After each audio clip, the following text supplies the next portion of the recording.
Well, I turned 18 today.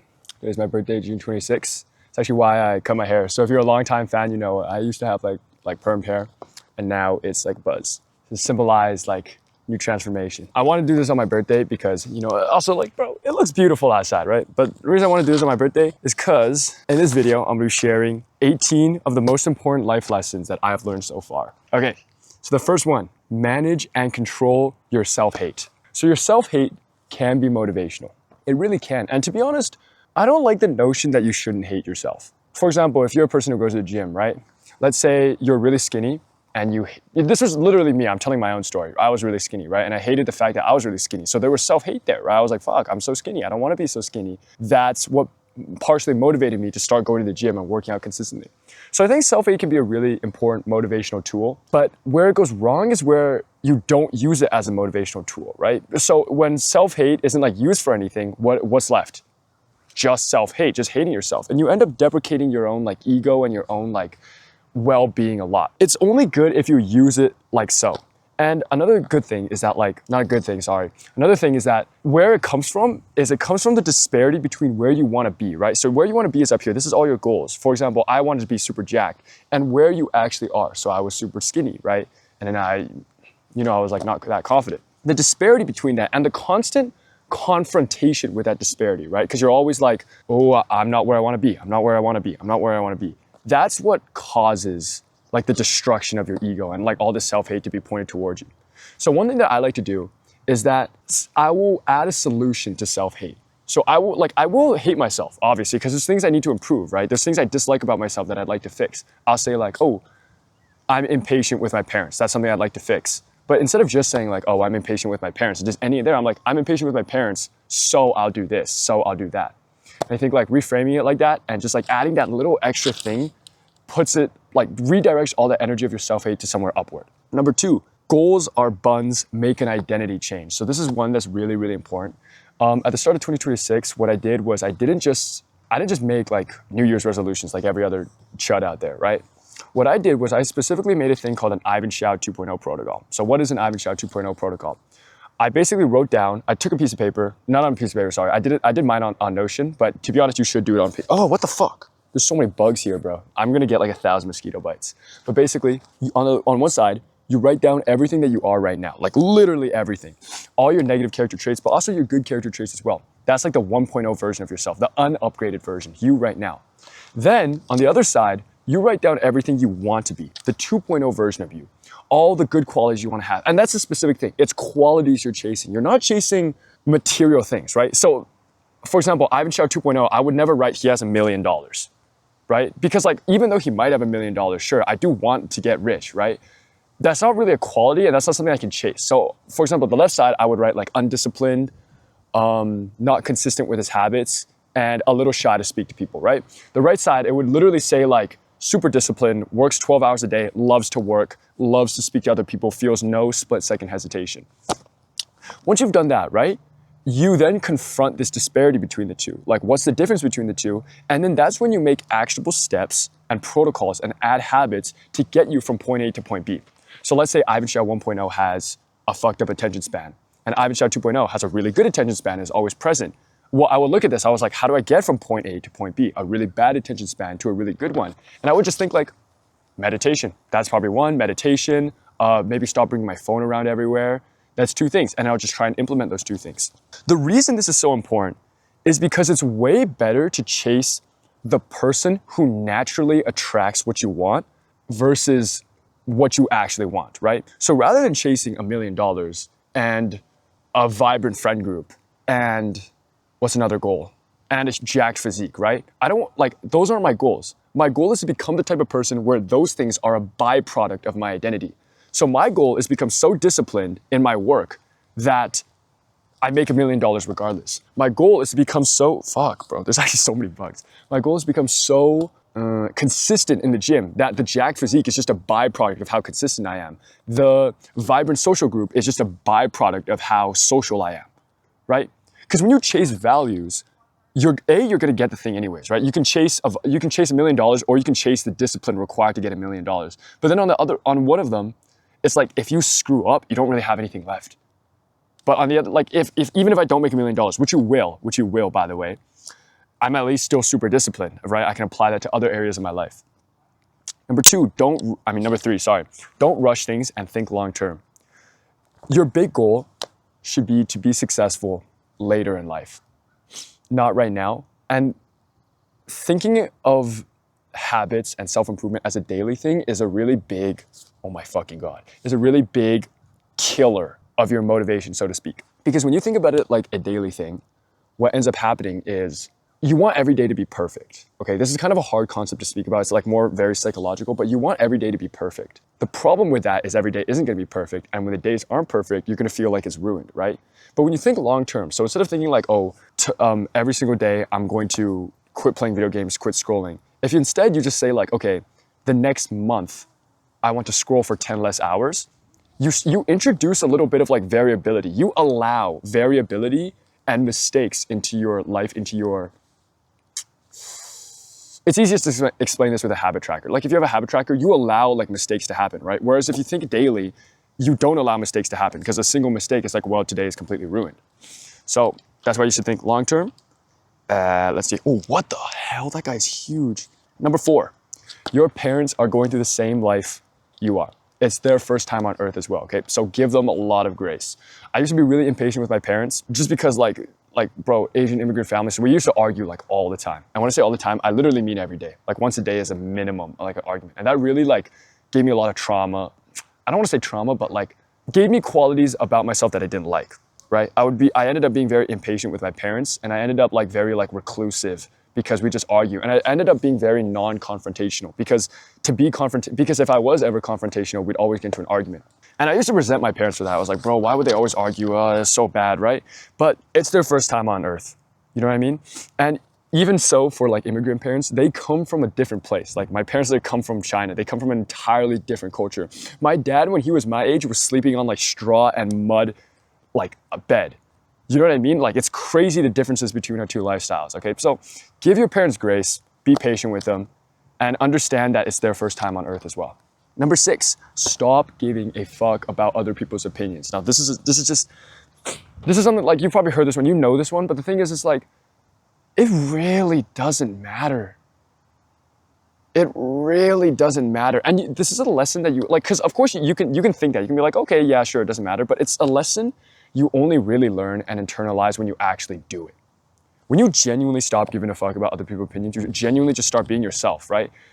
You learn that like nothing actually matters. If anything, it's good that like you're expressing more personality and you're not like trying to force a nonchalant personality because you're trying to impress other people.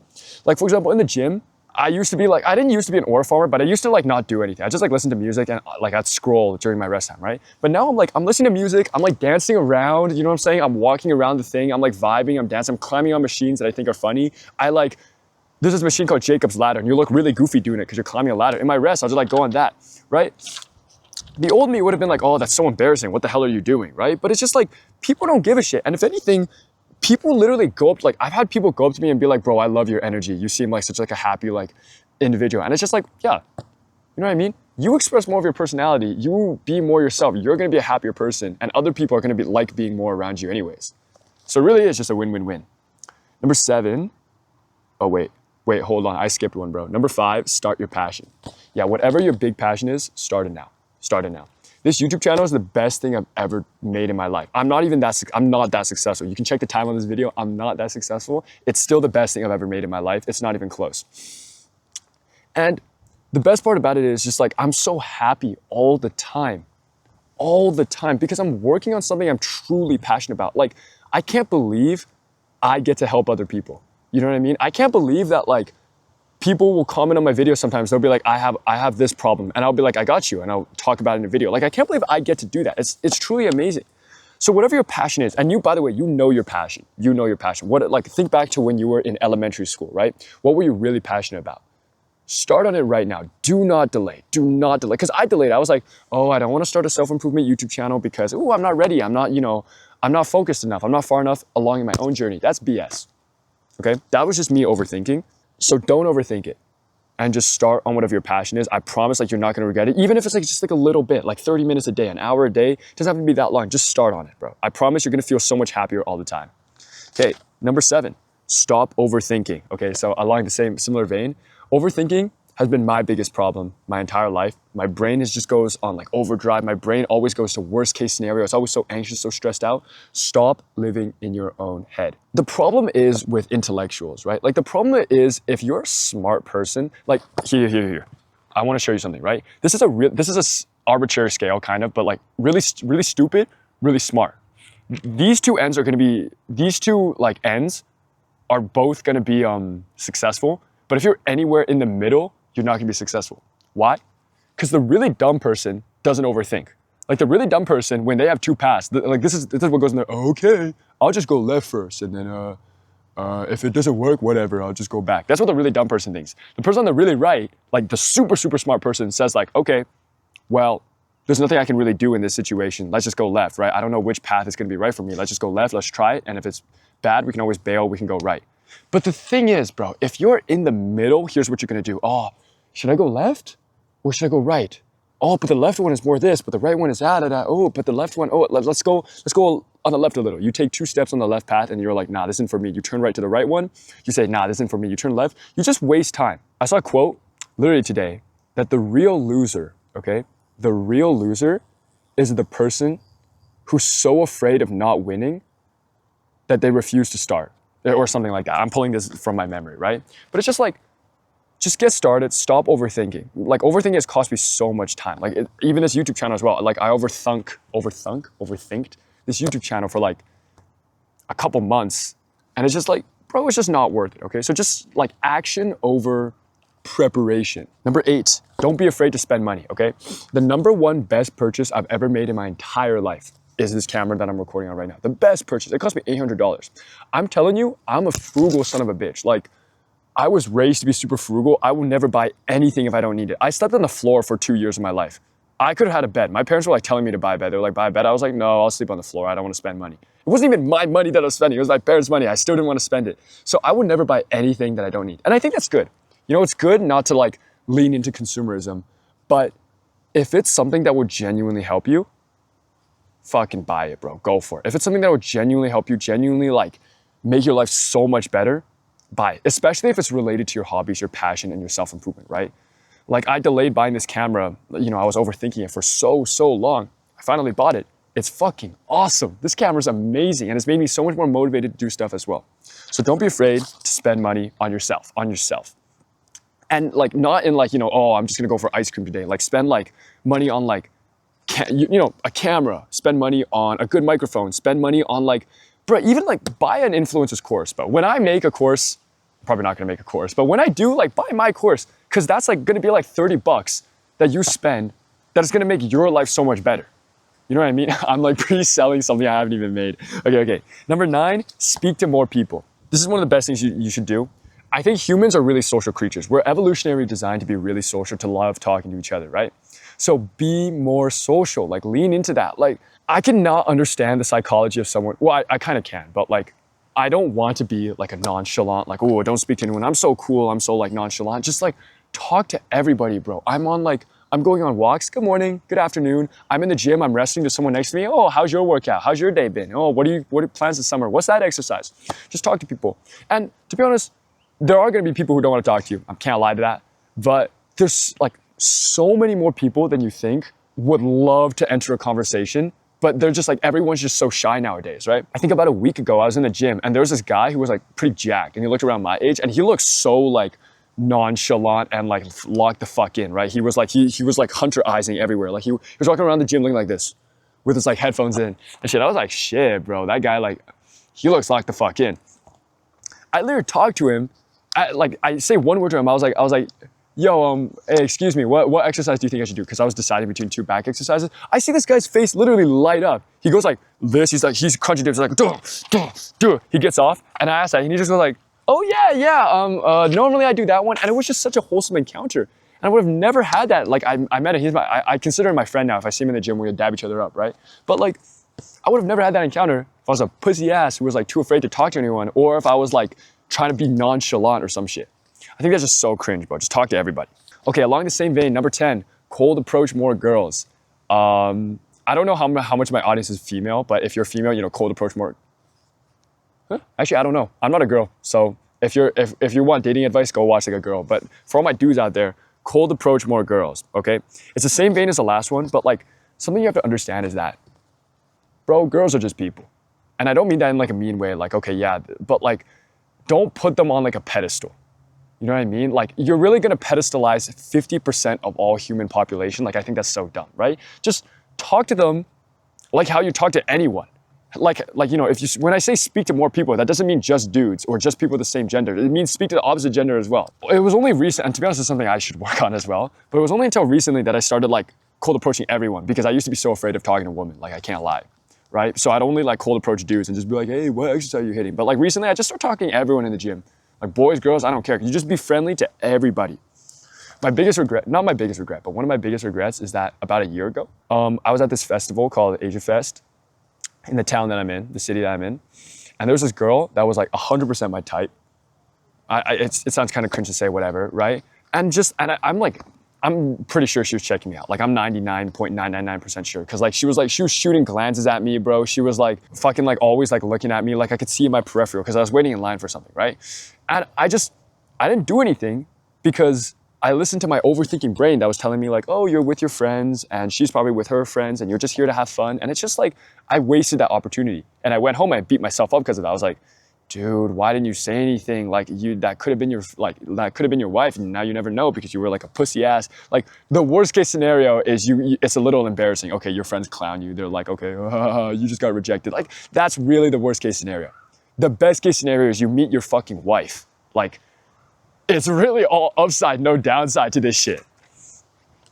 Okay, number 11, never stay complacent. You should always hunger for more. You should always thirst for more, but not material things. Like, don't thirst for material things. Again, right? Like, if you like make $1 million, don't be like a greedy bastard. Be like, okay, let's cut all my employees' wages by 50% so I can make more money. Don't do that. But when it comes to, if you do what I said earlier, right? You chase a brand new identity, always, constantly chase the better version of yourself. So when I eventually become Ivan Xiao 2.0, I think I'm pretty close to there. Like, I've been doing very good this year in terms of my self-improvement. Maybe you can tell, like, just my aura on camera, right? I will make Ivan Xiao 3.0, 4.0, 5.0, because you will just keep leveling up. A quote that I live by is by Marcus Aurelius, Seneca, Aristotle, bro, I don't fucking know. A Greek dude, right? It is a shame for a man to grow old without seeing the beauty and strength of which his body is capable of. I want to reach my absolute peak. I want to become the best version of myself that I know I can be. So never settle for less when it comes to yourself, right? When it comes to, like, you know, being frugal. Oh shit, bless me. When it comes to like being frugal, when it comes to like other things, I don't know, maybe, you know, you could settle for less, but when it comes to yourself, do not settle for less, okay? Treat yourself the best, build yourself to the best of your ability, become the best version of yourself. Number 12, meditate, okay? I say meditation, if you watch any of my videos, I guarantee I've put in meditation in all of them. And this is because it genuinely is the best, the highest ROI habit. Like, out of everything you could possibly do, meditation is hands down the best. The reason people don't do it, and the reason like I'm also like on and off inconsistent with my meditation, is because it's so hard to link the benefits of meditation to the causes. Like, the benefits of meditation are you'll feel better, you'll feel more energized, you'll feel more present. But like, what the fuck does it mean to feel more present? You know, if I go to the gym in 6 months, I can see that like is this good lighting for, no, not really. If I go to the gym for 6 months, I can be like, oh yeah, my muscles are getting bigger, right? But if I meditate for 6 months, it's really hard to be like, oh, I'm more present. Cause like what does being present mean? But I looked at my habit tracker and dead ass, the best period, I compared my habit tracker with my calendar, right? And I noticed that like literally the best periods of my life were all when I was meditating. Now, maybe it's like the Goju Satru, like, you know, are you meditating because it's the best time of your life, or is it the best time of your life because you're meditating, whatever. But like, there has to be some correlation, right? And bro, meditating takes 10 minutes. It takes 5 minutes. It takes 5 minutes out of your day. Like, you can meditate, okay? And I really, really wish that I started meditating earlier. Number 13, things will be fine as long as you work hard. Now that I'm turning 18 and now that I'm like going to university, of course I'm naturally anxious about the future, right? Who isn't gonna be naturally anxious, like worried, like, oh, is this the right path for me? I'm gonna be completely honest with you, and this isn't something that like I tell many people, but you know, fuck it, it's my video, I'm saying what I want. I do kind of feel a little bit of FOMO because in high school, I got really high grades. Like not to like gloat or anything, but I got like extremely high grades. Like my ending average in grade 11 was a 97. And then I would have ended grade 12 with a 98, except I was, in my math class, I was fucking around. Like I made a rule for myself that I wasn't allowed to study outside of math class, so I winged like literally every test. But if you minus math, and also I winged everything else as well. If you minus math, I would have ended grade 12 with a 98. Like I could have gone into whatever university I wanted in Canada, okay? So like probably not like US, you need some like crazy shit. Like I don't have like the extracurriculars or some shit. But in Canada, I could have gone to whatever. And I chose to do like a comparably like worse program, right? Like I just stayed in my hometown, I'm studying business. I'm not doing some crazy like astrophysics. My older brother's taking astrophysics or like engineering, like what everyone else was expecting me to do, right? And sometimes I feel a little like, ooh, did I make the right decision? Like, I don't know. Like there's these people with like 94s, like these people who are dumber than me, like going to fucking, I don't know, Waterloo engineering, some shit, right? I don't mean to diss, okay? In case anyone's watching this video. Some people might be watching this video, but I don't mean to diss, but like sometimes I do think that, right? But a thought that always comforts me is that like, it's not really about the superficial like university. At least I don't think. I'm like fully confident in that. I think it's more about the person. If you're gonna be successful and you have the right mentalities required to be successful, I think you're gonna be successful no matter where you go. And so whenever I start to doubt myself, I just think like that. I'm like, okay, well, if I'm successful, if I'm gonna be successful in the future, if I have the right mindset and I'm super disciplined, I work super hard, I'm gonna be successful no matter where I go. Things will go my way as long as I work hard. Things will go my way as long as I keep putting in the effort. I don't have to worry about it as long as I keep putting in the effort. And also don't sell yourself short, right? Like I did choose to stay in my hometown for a reason. That's because I have some crazy connections in my hometown. I'm not gonna lie. So if you're feeling FOMO or you're feeling uncertain about the future, you'll be fine, but only if you work hard. Like if you're a lazy bitch, I don't listen to this advice, okay? Because if you're a lazy bitch, you need to build yourself. You should watch my other videos, right? But if you're locked in, you're focused, you're on self-improvement, you're meditating, you're going to the gym, you're disciplined with your work, like you're gonna be fine no matter what. I have faith and I trust you. Okay, number 14. You are allowed to be egotistical. I had really, really, really low self-esteem, but at the same time had high self-esteem. So it was really weird, right? So when I was like in my self-improvement depression, I had the belief that I could do anything, right? And I could do anything I set my mind to, but I also had the belief that I was complete shit and like a complete and utter shit and I couldn't do anything. So I had like these two like things fighting, but often like I was coping. Like I was coping with a high ego because I had a low ego actually. Like I knew I was shit, especially because of badminton, right? Because badminton, I'd constantly get shit on. I get cucked by and we'll talk about that later. I get cucked by my coaches and shit. And so that really like destroyed my self-esteem.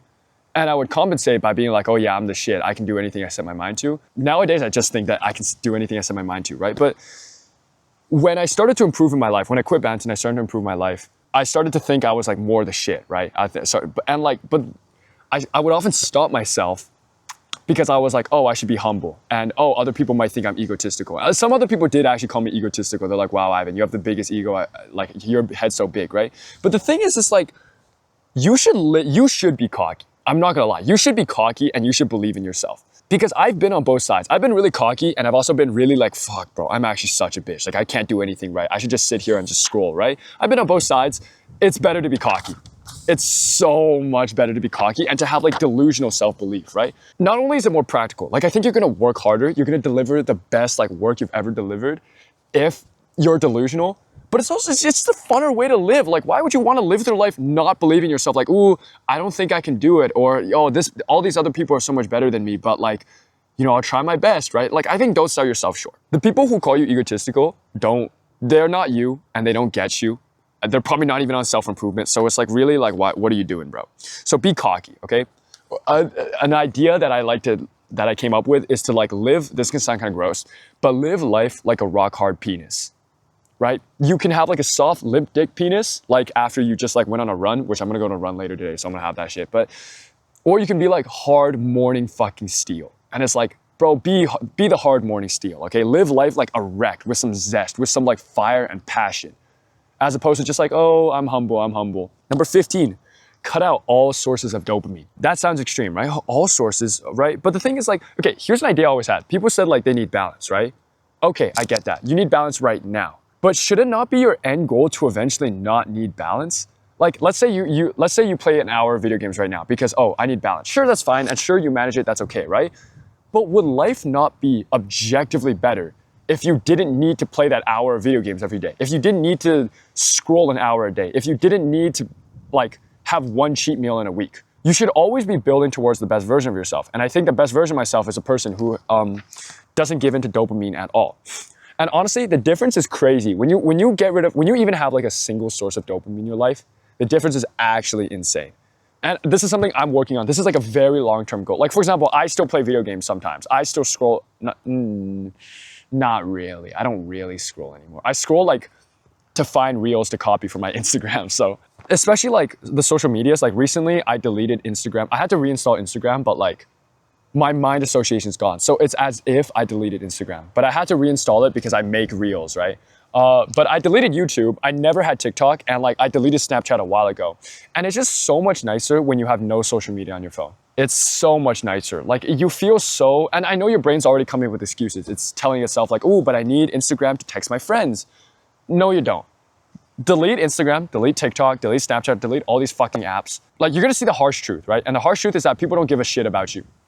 Not nearly as much as you think they do, okay? You don't need these apps to talk to other people. Just delete them. Listen, bro, worst case scenario, you reinstall that shit, like you're good, right? Like worst case scenario, let's say you actually need Instagram. There's like 6, maybe you're an absolute player, right? You have like 8 fucking girls like DMing you. Oh shit, goddamn, right? Like you can always just reinstall Instagram. Like it's not a big deal. At least try it. Because if you haven't given it a try, I'm gonna say that you can't like comment on this. Number 16, leave where you are not respected.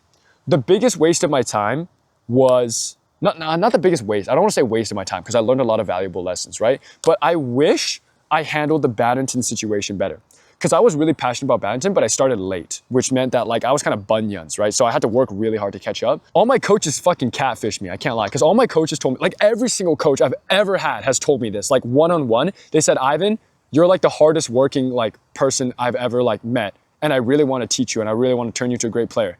And I listened to their fucking lies, right? They all ended up just like kind of cucking me. Like eventually I was just like for example, at the end of my like badminton career, the coaches literally had me playing like little girls and like little boys who were like 2-3 years younger than me that I could shit on, like no offense, right? I could shit on like 21 is like the game point, right? I could shit on them like 21 like under 5, bro. Like I could actually destroy these kids. And for some reason, they kept putting me in drills and like games with these kids because I don't know. Maybe I didn't win tournaments, right? Of course, a lot of it is my own fault. Like I had like some mental problems where it was like I was really inconsistent. I'd either play really good or really bad. So of course it was my own fault. It wasn't entirely, like I don't want to like put all the blame, right? I wish I did something about it sooner because I only talked to my coaches at the very end. Like a month before I quit, I went up to one of my coaches, like a new coach, and I was like, hey, do you think, I just like talked to him about the situation, but like he wasn't even like the main guy. I never once went up to my coaches and said like, hey, can you please put me in better groups? This is like frankly kind of insulting. You have me playing like an 11-year-old girl. Because I would say like, oh yeah, I really want to get, like, you know, I probably wouldn't say that. I say like, hey, coach, I really want to get better. Can you please put me with some people who like maybe are better than me or like at least same skill level so I can actually improve, right? Because iron sharpens iron. I never said that once to any of my coaches. And also there's one coach that I really loved. I'm not going to name drop, but I really love him. So he didn't do this, so shout out him. But like every other coach, like kind of cucked me. Like some of them like didn't super cuck me. There's 2 in particular that really, really goddamn cucked me. And was just like always just putting me with like, it's just like, I regret not doing something about it sooner. Number 17, self-awareness without action will destroy you. So this goes back to like the self-improvement depression, okay? When I first started self-improvement, I was so locked in, I was sold the dream, right? I had these high expectations of myself and I was aware, that's the important part. I was aware of what I needed to do and also what I needed to stop doing. That being the bad habits, that being the good habits. I mean, the good habits, you get my point, right? The problem is I took no action, or at least no meaningful action, right? I knew video games were bad for me. Like my addiction was bad for me, right? If you manage to control your video games, okay, fucking fantastic. That's awesome, right? But my video game addiction was bad for me. Like I played like a lot. It was chronic, right? I think I have like 8,000 hours on Roblox, which is actually criminal. Like that's an insane number. And also I couldn't be consistent in the gym, right? Those were like the 3 main things, such as like cooking my psyche. I knew I needed to stop those 2 things, but I would do them regardless because I was just like, man, I was fucked up in the head, right? I was just not consistent. I took no action. And that fucked my self-esteem because like, it's a different type of despair. It's like, so despair is the right word, right? It feels completely hopeless. It feels like there's nothing you can do. When you know something's bad for you, but you're gonna do it, you're still gonna do it just because like you lack the control. You start to feel like you're not even in control of your own body. Like you're just like you're watching yourself destroy yourself, if that makes any sense. Now, eventually I got out of it, right? But the thing is like, if you become aware, you better start, you gotta do one of two things, right?